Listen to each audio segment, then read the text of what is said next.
Assalamualaikum warahmatullahi wabarakatuh. Perkenalkan, nama saya Oktaviani, kelas 2B. Di sini saya akan menjelaskan tentang hukum Islam. Pengertian hukum menurut etimologi adalah mencegah, memutuskan, dan menyelesaikan.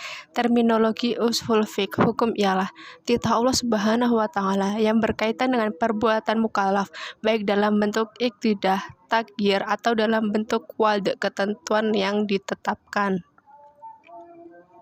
Hukum Islam seperangkat aturan yang berisi hukum-hukum syara yang bersifat terperinci yang berkaitan dengan perbuatan manusia yang dipahami dan digali dari sumber-sumber Al-Quran dan hadis-hadis dan dalil-dalil syar lainnya.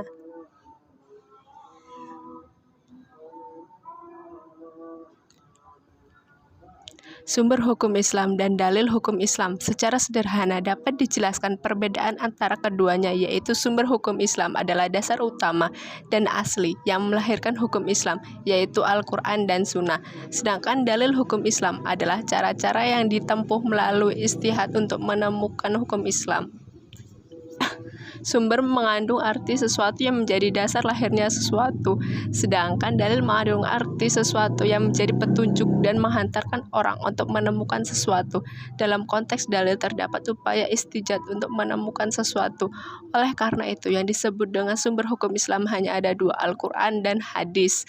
Sebab keduanya merupakan dasar lahirnya ketentuan hukum Islam dan merupakan teks nas yang menjadi rujukan dalam menentukan hukum Islam itu sendiri.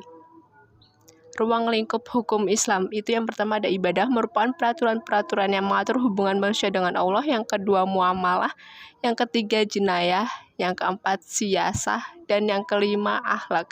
Akhlak adalah pengatur sikap hidup pribadi, yaitu syukur, sabar, rendah hati, dan berbakti kepada orang tua.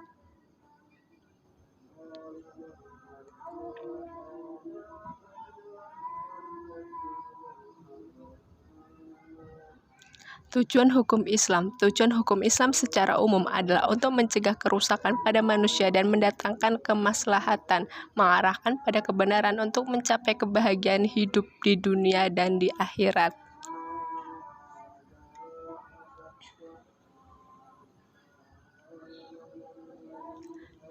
Abu Ishaq Asy-Syabiti merumuskan 5 tujuan hukum Islam. Yang pertama, memelihara agama. Hal ini merupakan sesuatu yang harus dimiliki oleh setiap manusia. Yang kedua, memelihara jiwa. Menurut hukum Islam, jiwa harus dilindungi. Yang ketiga, memelihara akal. Menurut hukum Islam, wajib memelihara akal karena akal memiliki peranan yang sangat penting. Yang keempat, memelihara keturunan. Manusia sebagai khalifah di bumi diberi amanah untuk mengelola alam ini sesuai dengan kemampuan. Dan yang terakhir ada fungsi hukum Islam. Secara umum, hukum antara lain berfungsi untuk mengendalikan masyarakat dan bisa juga menjadi sarana untuk melakukan perubahan. Dengan demikian, hukum tidak bisa dilepaskan dari kehidupan dan perkembangan masyarakat. Beberapa fungsi dari hukum Islam diantaranya yaitu, yang pertama ada fungsi ibadah, yang kedua ada fungsi amar ma'ruf nahi munkar, yang ketiga ada fungsi zawajir, yang keempat fungsi tandim wa islah al-ummah. Demikian presentasi dari saya. Wassalamualaikum warahmatullahi wabarakatuh.